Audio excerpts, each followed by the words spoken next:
Hello dear students, welcome back to my channel physics SPC alternating current का एक question. The current I at time t रावर 0 and t रावर infinite respectively for the given circuit is. देखो इसमें पहले क्या की concept है उसको जरा समझते हैं। देखो अगर आपका कोई एल आर सर्किट है, एल और आर सर्किट है, और उसे हमने एक सेल से और एक की से कनेक्ट कर दिया है। इस सेल का ईएमएफ वी है और इस की को अगर हम कनेक्ट कर दें तो किसी इंस्टेंट टाइम टी पर इसमें जो करंट फ्लो करती है आई, उसका फॉर्मूला हमें होता है आई बराबर आई नॉट 1 - ई की पावर माइनस के आर टी अपॉन एल, ये होता है। और हियर जो यहाँ आई नॉट होता है ये होता है वी अपॉन आर। एक्चुअल में ये फॉर्मूला होता है आई बराबर वी अपॉन आर 1 - ई की पावर माइनस के आर टी अपॉन एल, ये होता है। अब इसमें अगर हम ये इंडक्टर में, ये इंडक्टर है और ये रजिस्टर है और ये सेल है और ये की लगाई, अगर हम t बराबर 0 पे दें, जैसे की क्लोज करें उसके तुरंत बाद इमीडिएटली t बराबर 0 पर ही इनिशियली देखें तो करंट कितनी होगी। तो जानते हो ये जैसे कनेक्ट करेंगे तो इंडक्टर करंट के बढ़ने का विरोध करेगा, है ना, अपोज करता है, मतलब आई करंट इंडक्टर करंट में आई चेंज का अपोज करेगा। तो टी बराबर 0 अगर इसमें पुट करें, इफ टी बराबर 0 इस वाले रिजल्ट में पुट करें तो आई जो आएगा वो वी अपॉन आर 1 - ई की पावर 0। अब टी की वैल्यू 0 पुट कर दो, टी की पावर 0, और किसी की भी पावर 0 होती है उसकी वैल्यू 1 होती है। तो V upon R 1 - 1 that means 0। That means t बराबर 0 पर आपकी जो करंट आ रही है वो 0 आ रही है। दैट मीन्स टी बराबर 0 पर जो इंडक्टर है वो बिहेव करता है as open circuit. Open circuit that is, इस यहां से आप सर्किट को, इस सर्किट को टी बराबर 0 पर कुछ इस तरह से बना सकते हो, इस तरह से टूटा हुआ, है ना, ऐसे टी बराबर 0 पर ये रेजिस्टेंस है। इंडक्टर एक ओपन सर्किट की तरह से काम करेगा। दैट मीन्स इसमें कोई करंट फ्लो नहीं करेगी। इस इंडक्टर को ऐसे बना सकते हो आप टी बराबर 0 पर। और if t tends to infinite, t tends to infinity का मतलब है जब स्टेडी स्टेट अटेंड कर ले या फिर लॉन्ग टाइम कह दो बाद, inductor behave as zero resistance conducting wire, जिसे आप ओपन सर्किट, शॉर्ट सर्किट बोलते हो। क्यों भी बताता हूँ, वैल्यू पुट करके दिखाता हूँ। टी बराबर अगर आप यहाँ इन्फिनिटी डालोगे ना इस वाली जगह पे, तो आई की वैल्यू जो आएगी वो वी अपॉन आर आएगी 1 - ई की पावर, अगर इन्फिनिटी डाल दोगे, टी के लिए इन्फिनिटी डाल दोगे ना यहाँ, ये इन्फिनिटी, तो ये 0 हो जाएगा, तो आई बराबर आ जाएगा वी अपॉन आर। तो ये आई बराबर वी नॉट अपॉन आर रहा है, ये मैक्सिमम वैल्यू आ गई बेटा करंट की। कौन सी वैल्यू आ गई? मैक्सिमम वैल्यू, है ना। इस वाले केस में जो ये इंडक्टर है ये एक जीरो रेजिस्टेंस का वायर की तरह से बिहेव करता है। ये रेजिस्टेंस तो आर है, ये inductor behave as zero resistance का वायर, जो शॉर्ट सर्किट भी बोलते हैं। और जीरो रेजिस्टेंस के वायर से कनेक्ट कर लो, ऐसे समझ लो, है ना, ऐसे। ये टी बराबर टी टेंस टू इन्फिनिटी पर इसका बिहेवियर ऐसा होगा इंडक्टर का। बस ये दो मेन कंसेप्ट हैं इस क्वेश्चन में, और कुछ नहीं है। फिर अब इस क्वेश्चन को आप सॉल्व कर सकते हो। तो शुरुआत में कह रहा है कि फर्स्ट केस जो कह रहा है आपका इस क्वेश्चन में t बराबर 0, और इस पर जो आपका इंडक्टर है ना, inductor act as open circuit. Open circuit that means circuit diagram कुछ इस तरह से बन जाएगा बेटा। ये जो इंडक्टर है ओपन सर्किट की तरह से काम करेगा, मतलब यहाँ से टूट जाएगा ये, है ना। तो ऐसे बन जाएगा सर्किट डायग्राम। फिर आप एक नॉर्मल करंट इलेक्ट्रिसिटी का क्वेश्चन हो गया ये ई, ये 5 है, ये भी 5 ओम है, ये भी 5 ओम है, ये 1 ओम है और ये 4 ओम है, और ये करंट हमसे पूछा है। अब एक नॉर्मल क्वेश्चन हो गए, जैसे इस वाले पॉइंट को अगर हम ए डाल लें और इस वाले पॉइंट को हम बी डाल लें, तो यहाँ से करंट दो पार्ट में डिवाइड होगी। ये वाली करंट जो है I1 और ये वाली करंट I2। तो देखो ये दोनों करंट सेम हो गई, इसमें भी I1, इसमें करंट सेम हो गई I2। तो ये दोनों सीरीज में हो गए और ये दोनों भी सीरीज में हो गए। तो 5 और 1 6 हो गया सीरीज में। तो कुछ डायग्राम इस तरह से बनेगा इसमें कि इन दोनों का जो इक्विवेलेंट रेजिस्टेंस आ गया ए और बी के बिटवीन, ये हो गया 5 और 1 6 ओम, और ये भी ए और बी के बिटवीन ही है। तो आप यहीं लगा सकते हो इसको कि ये भी ए और बी के बिटवीन है। तो इस रेजिस्टेंस को आप ये भी आप यहीं जोड़ सकते हो, क्योंकि तो 5 और 4 9 ओम। भाई इसका एक एंड इन दोनों को जोड़ने के बाद 6 ओम हो गया, ए और बी से कनेक्टेड है, और ये भी तो ए और बी से कनेक्टेड है। तो ये दोनों फिर पैरेलल में हो गए, ये दोनों, ये करंट निकाला है आई।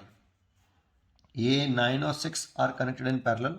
तो जो इक्विवेलेंट रेजिस्टेंस आ गया यहाँ पे आर इक्विवेलेंट, तो देखो पैरेलल में है तो आप ये वाला फॉर्मूला लगा सकते हो इसमें, R equivalent is equal to R1 R2 और R1 प्लस R2। दो के लिए डायरेक्ट कर लिया करो, एक्चुअल में ये यहीं से आया है 1/R1 प्लस 1/R2 से, ठीक है। तो 9 इंटू 6 और 9 और 6 15 है ना। तो ये 3 से काट लो, 3 2 जा 6 और 3 से कट गया 5 बार, 18/5 ओम आ जाएगा टोटल रेजिस्टेंस। अब टोटल रेजिस्टेंस इतना आ गया, इसलिए टोटल करंट लिखें, total current is equal to total EMF upon total resistance, है ना सर्किट का। तो टोटल करंट तो आई है, टोटल ईएमएफ ई है और टोटल रेजिस्टेंस है 18/5, तो 5 ओम पहुंच गया। तो इतनी current I 5E/18।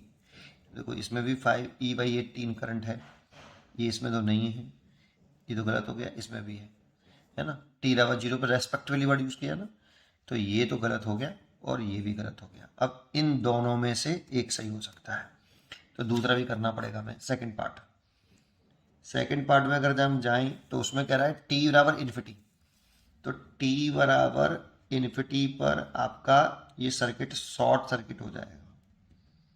Short circuit की तरह से बिहेव करेगा कौन, inductor act as a short circuit, है ना। और inductor as short circuit, that means diagram कुछ इस तरह से बनेगा। देखो ये 5 ओम, ये 5 ओम और कुछ इस तरह से बैटरी बना लो आप, और ये 4 ओम, सॉरी 1 ओम, और ये वाला फिर 4 ओम,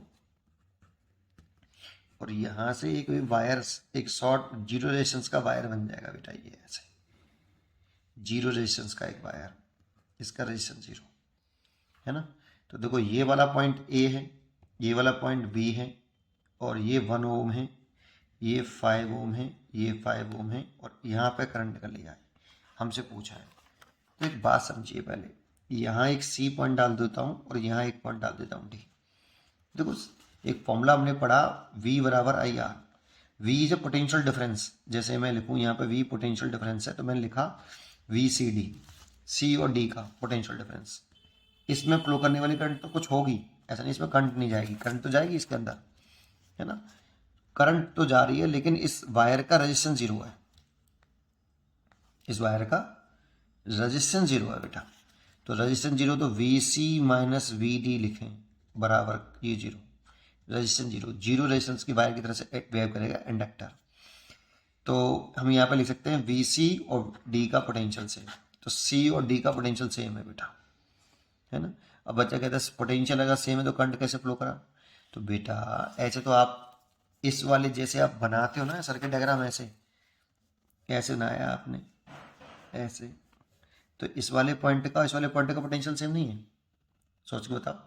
फिर भी करंट ऐसे ऐसे फ्लो करती है, क्योंकि करंट यहाँ पे इस वाले वायर का रेजिस्टेंस हम 0 मान के चल रहे हैं, और रेजिस्टेंस 0 मान के चल रहे हैं, तो ए और बी का पोटेंशियल सेम है, लेकिन करंट फ्लो करेगी बेटा, ये इंपॉर्टेंट पॉइंट है ना, तो इस बात को समझ जाइए। तो यहाँ पे VC बराबर VD। अब C और D अगर बराबर हैं, C और D अगर बराबर हैं यहाँ पर, तो C और D को treat as a single point. अब इस क्वेश्चन को कैसे करना है, C और D को ट्रीट कर लो एज ए सिंगल पॉइंट। तो देखो एक पॉइंट तो बना लो आप A और B जहाँ बैटरी लगी हुई है, तो एक तो पॉइंट बना लिया मैंने, ये रहा A और ये रहा B, ये A और ये B। इसमें तो बैटरी लगी हुई है आपका, ये प्लस का है और ये माइनस का है। देखो 5 ओम कहाँ जुड़ा हुआ है, A और C से, तो एक C पॉइंट और D पॉइंट दोनों treat as a single point because दोनों के पोटेंशियल सेम है। तो C और D treat as a single point, तो A और C से जुड़ा हुआ है 5 ओम ये वाला, तो ये वाला जोड़ दो आप A और C से, ये जोड़ दिया मैंने। और ये वाला A और D से जुड़ा हुआ है, तो A कहाँ है, ये रहा, और D ये रहा, तो इसको भी इसी से जोड़ दो, ये जोड़ दिया मैंने 5 ओम, ये भी जोड़ दिया। ये जुड़ा हुआ B और C से, तो B और C से जोड़ दो, ये जोड़ दिया मैंने 1 ओम इससे। और 4 ओम जुड़ा है B और D से, तो इसी को मैंने इससे जोड़ दिया, ये 4 ओम जोड़ दिया। अब देखो ये और ये पैरेलल में है, तो इन दोनों का पैरेलल निकालेंगे, तो 5 × 5 डिवाइड बाई 10, 5 से कट गया 2, तो ये आ गया 5/2 ओम। और ये दोनों भी पैरेलल में हैं, तो ये हो गया 4 × 1 8 और ये दोनों पैरेलल में कर लो 5, तो ये आ गया 4/5 ओम।